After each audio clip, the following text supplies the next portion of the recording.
Good morning, Ms. Hawkins. Ma'am, you're charged with driving while intoxicated. You're facing up to 6 months in jail and or a $2,000 fine.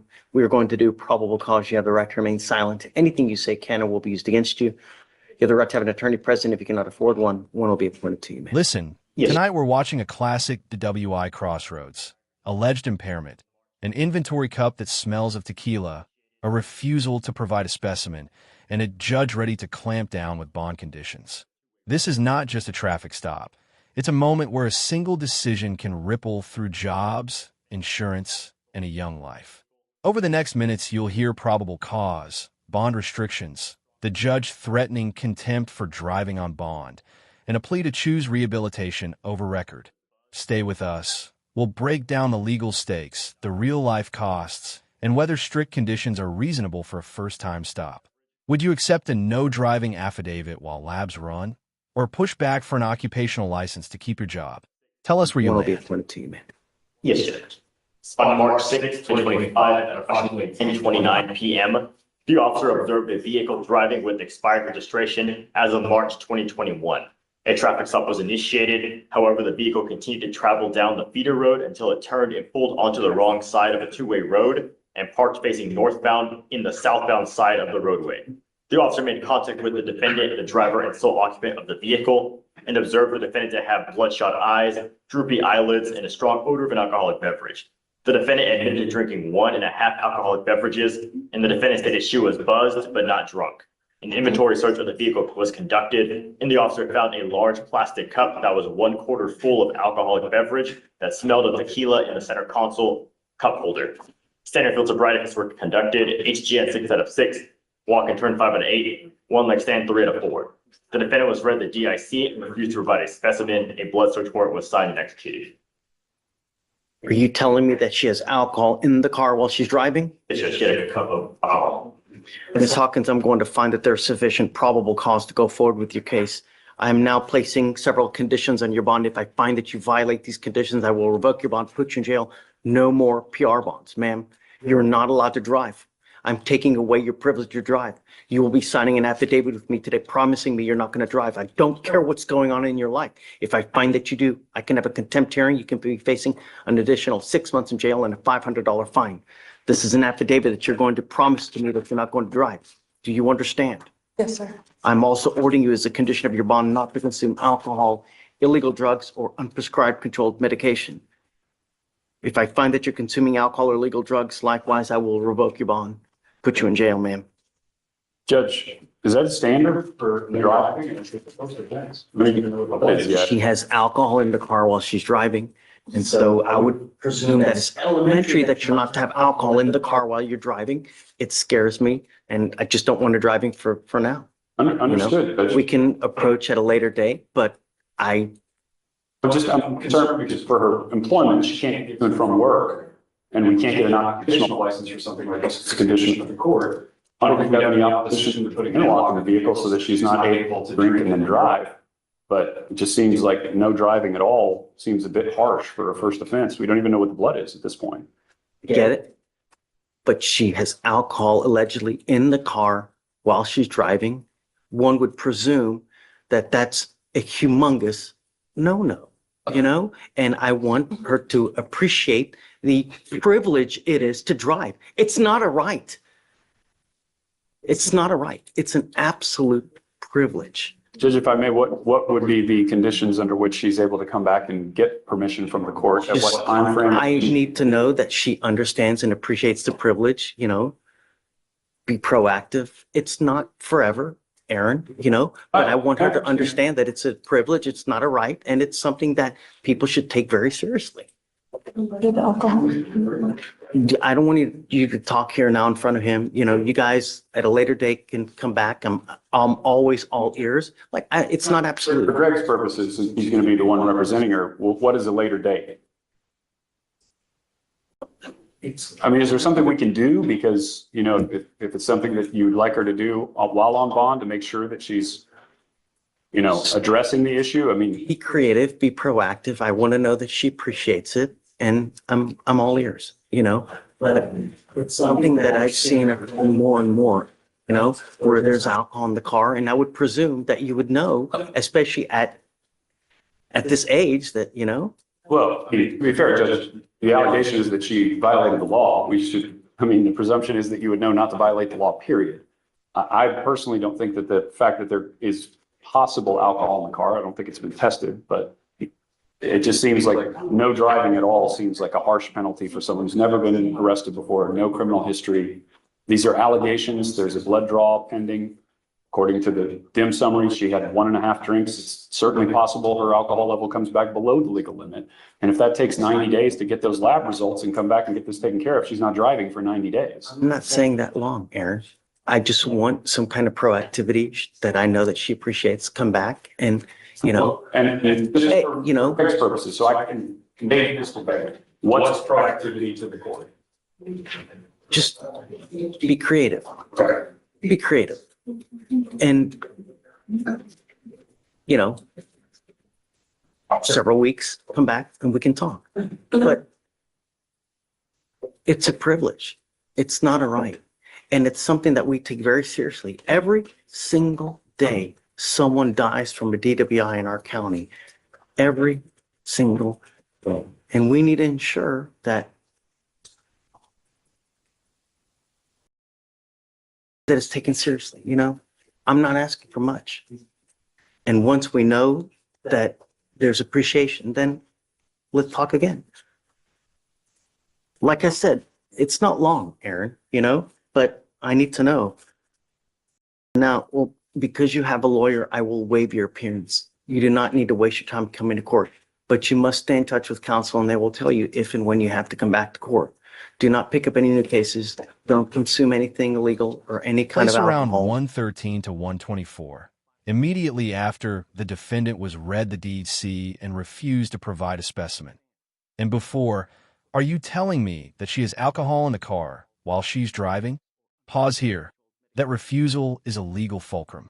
In most jurisdictions, refusing to provide a breath or blood sample carries immediate consequences. Administrative license suspension, adverse inference at trial, and it colors judicial decisions on bond and monitoring. The judge isn't being dramatic when ordering a no-drive affidavit and warning of contempt. She's reacting to 3 factors stacked together: observed impairment indicators, bloodshot eyes, odor, failing field tests, physical evidence in the car, a cup smelling of tequila, and a formal refusal to give a specimen. From a defense angle, the point will be that an alcohol level hasn't been confirmed yet. Maybe the lab will come back below the limit, but from the bench's perspective, the community safety precaution is immediate. Practically, the judge's conditions, no driving, no alcohol, possible contempt if violated, are designed to remove imminent risk and preserve court authority. For viewers, understand the distinction. Probable cause plus refusal is not equal to conviction, but it does mean the court will impose conservative, sometimes harsh, guardrails while the facts get sorted. Would you comply with a strict no-drive affidavit while waiting for labs, or fight it to preserve your job and mobility? Sound off below. We want to know what you do in Anything that illegal moment. or any kind of alcohol, and we'll be fine. You've got a great lawyer. Listen to them. They'll take care of you. I'll have you come up here, swear test. You're not going to drive for now. We'll have you sign a reset with Victoria. We'll have you get with Felicia for your bond conditions, and then you're free to go. Thank you, Judge. Thanks. Your Honor, this is his aunt. The grandparents are outside, but she has a young toddler, so the grandparents are watching the toddler, but she knows the situation. Hi. She's, Hi, how you doing? Thank you for coming. Come on in. So I've explained to the judge his current situation with him living with the grandparents in Victoria and how you guys are supporting him.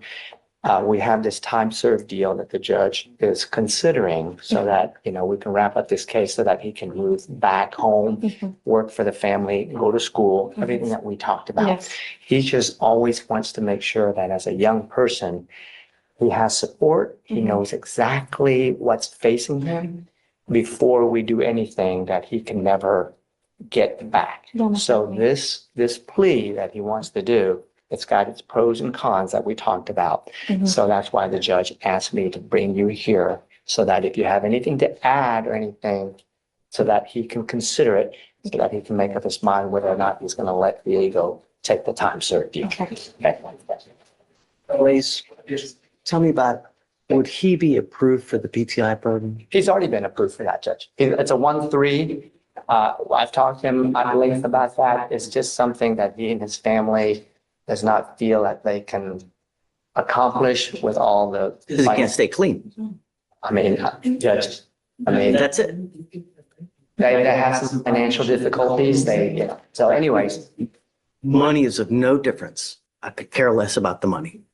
When you take, well, on a PTI program, Judge, I know you don't on defers and stuff like that, but on PTI, there's not a lot of wiggle room besides the $300 DA fee. I mean, that's about it. In terms of the machine, in terms of monthly, they're pretty rigid by that. So I know you feel differently and your deferred is, but PTI is just, that's complete. I mean, PTI is just a hard rock, Judge, especially for economical reasons. Anyway. I know back when I was staff divisions too, like I could tell.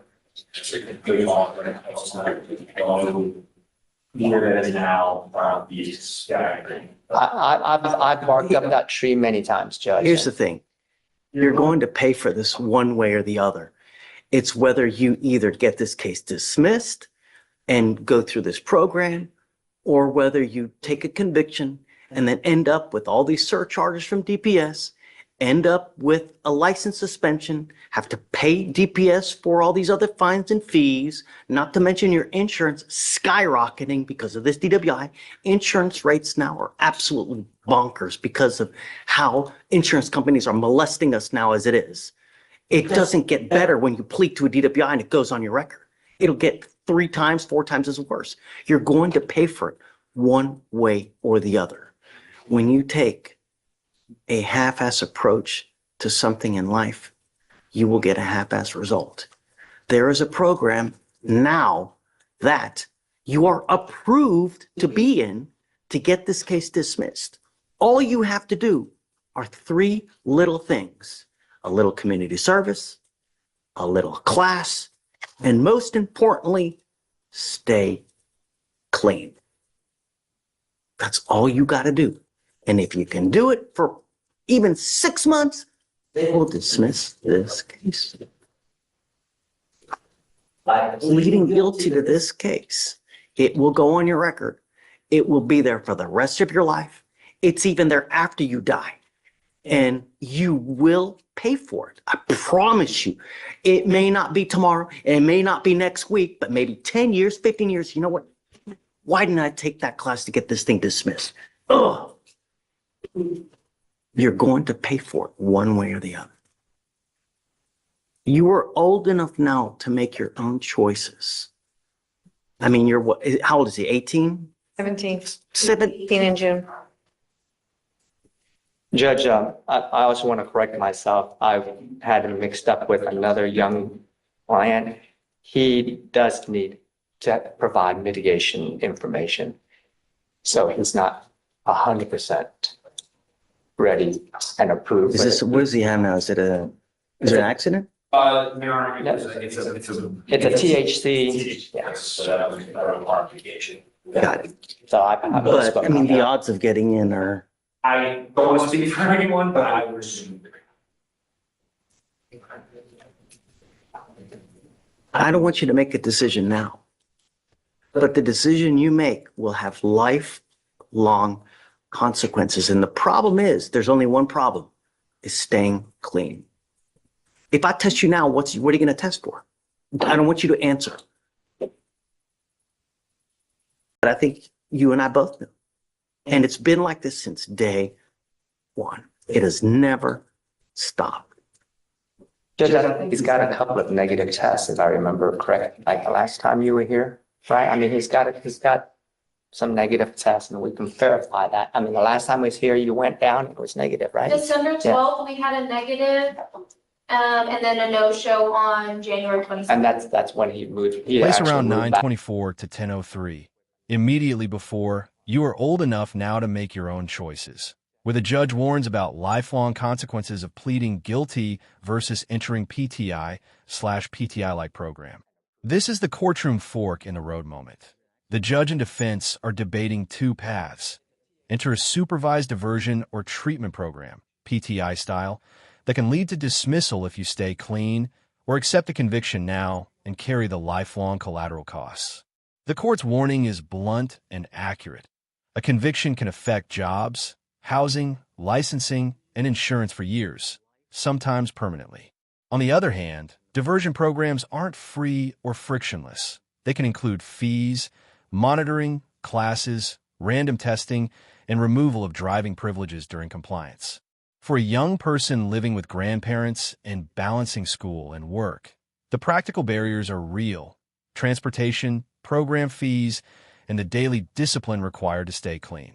The judge is pushing for structure because the alternative is a mark on the record that compounds over time, but the defense is rightly pointing out access problems, cost, travel, parental support.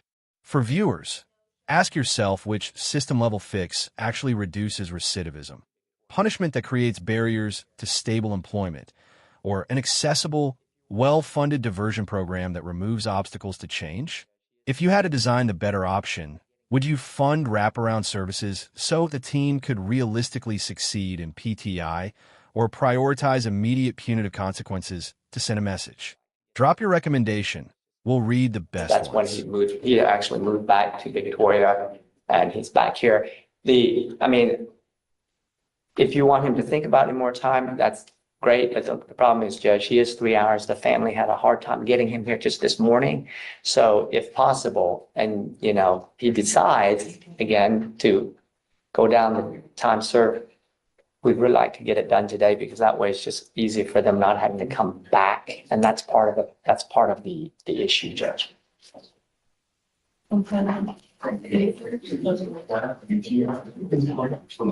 You are the master of your own domain. I'm telling you, it's the dumbest decision that you'll make now regarding your life. Because once you end up with that conviction, it will be very difficult to get a job. You will have to explain it on every single application that you apply for anything: job, apartment, school, to get a license, to get insurance. Every single application that you will apply for whatever it is in this life, you will have to sit and explain for this, and it's going to close a lot of doors. I'm telling you now that it is not a wise decision to do. I'm telling you not to do this. But if you want to, far be it from me to stand in your way. But I'm telling you, it's not a good decision. Judge, You guys go talk and see what you want to do. The family. I will give you more time if you need more time. Absolutely. Really, I think that you should get into this program to try to get this case dismissed. That's it. But you guys tell me what you want to do. John, if you want to do the time served, you've got my blessing.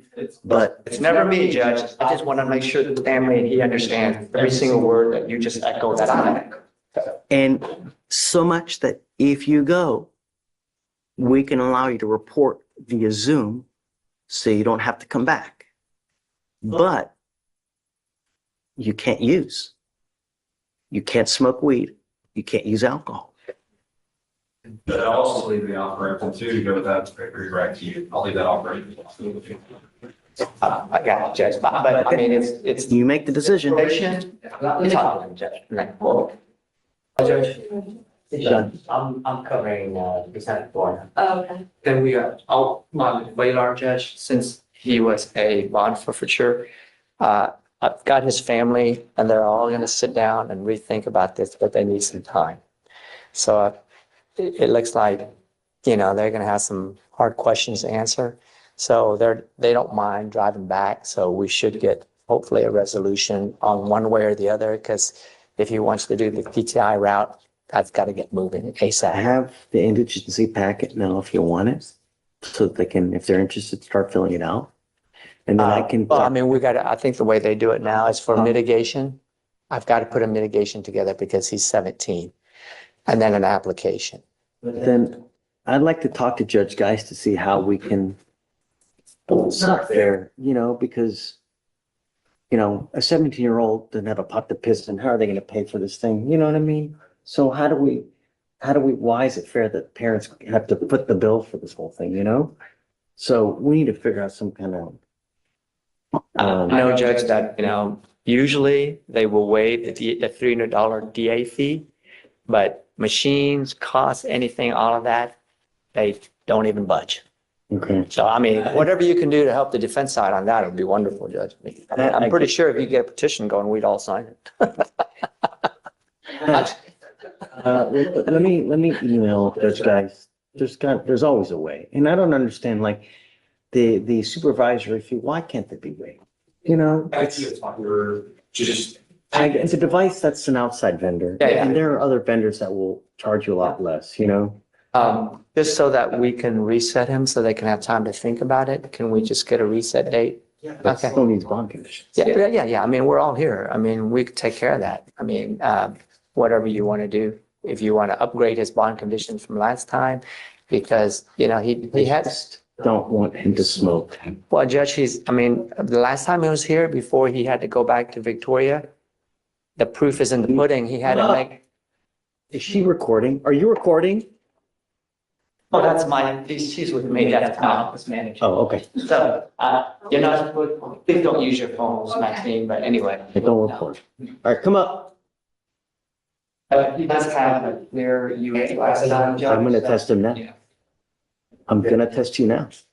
The only thing I'm asking you to do is don't smoke marijuana. That's it. Do you understand? Sir. You don't have a license or insurance, because you need both, then don't drive as well. Don't use alcohol. That's all I'm asking you to do. I'm not asking you to split the atom or do anything funky. Do you understand? Yes, sir. Okay, I'm sending you for a test now. So all's clear.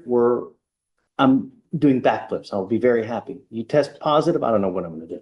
Okay, well, anyways, Judge, I mean, can we just get a reset till at least tomorrow or something? I'm sending you for a test now. We'll give you a normal reset. Okay, If it's dirty, I don't know what we're and gonna do. we'll bring them back or whatever. I got you, Judge. All All right. right. Stamp device? Okay. I'm going to ask you, it's a DWI second. This is the one where he was in bond forfeiture status for a while, and so you wanted him to either plea or trial today. Okay. He's accepting the 30-day offer. Would you be willing to waive DPS fines, Judge? He was previously found indigent, but he makes maybe $1,000 a month. Are you mom? Come on. You speak. Is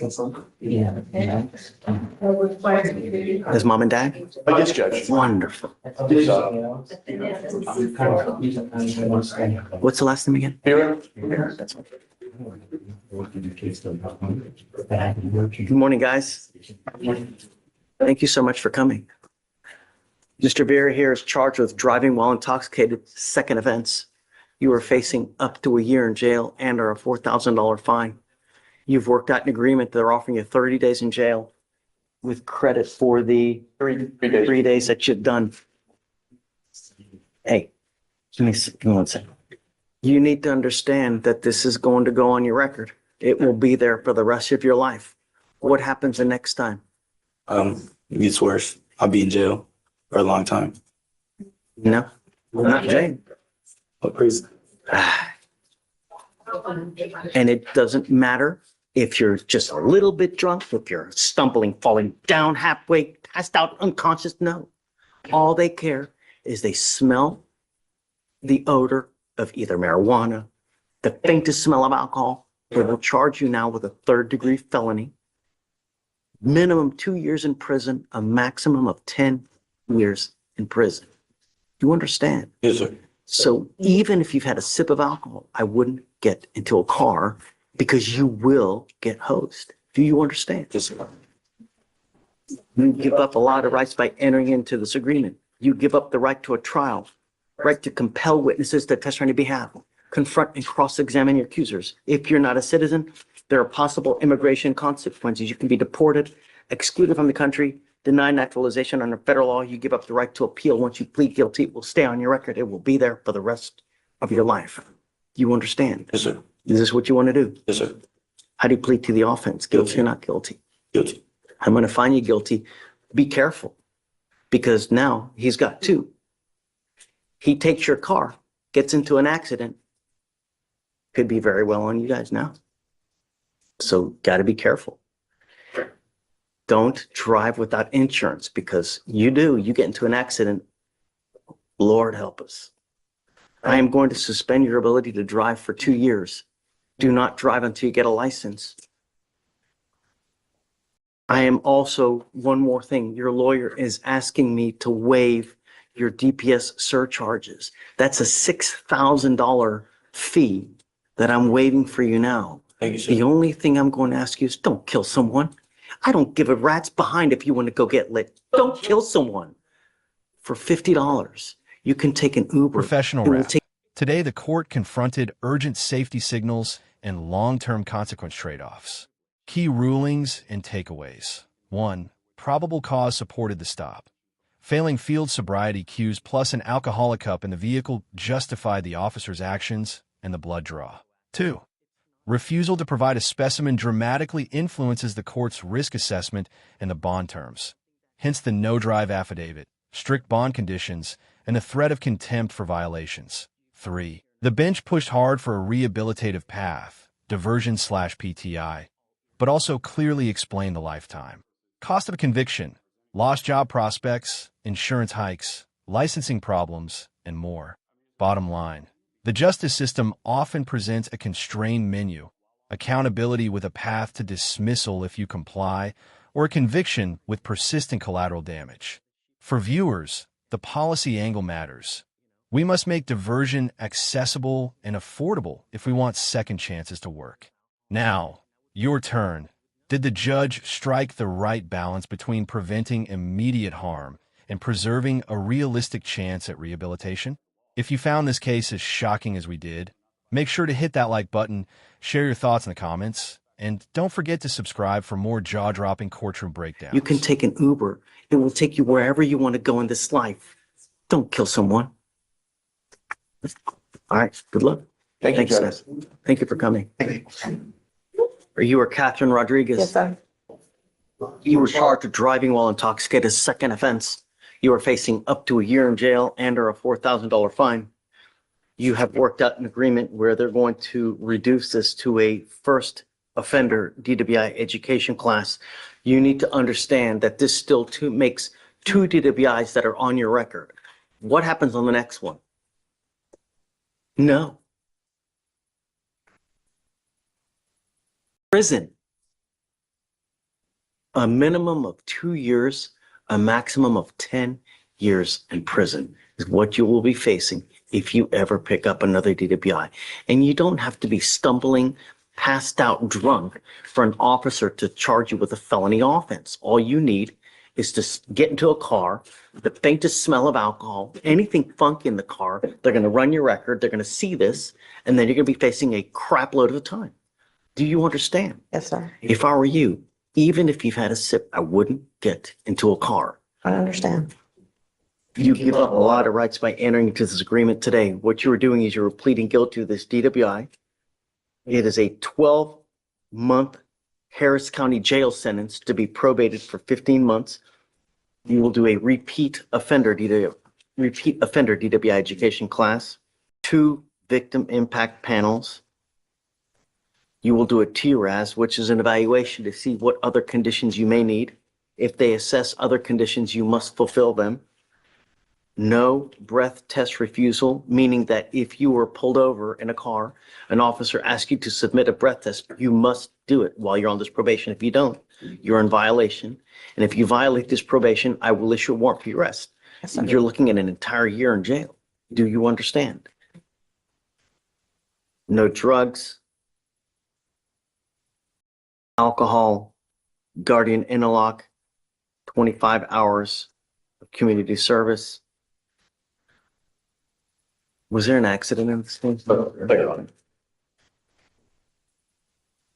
You know, you are allowed to make mistakes in life, but when you make mistakes and you endanger other people's lives on a repeated basis, the cost is big, and this is going to cost you big now.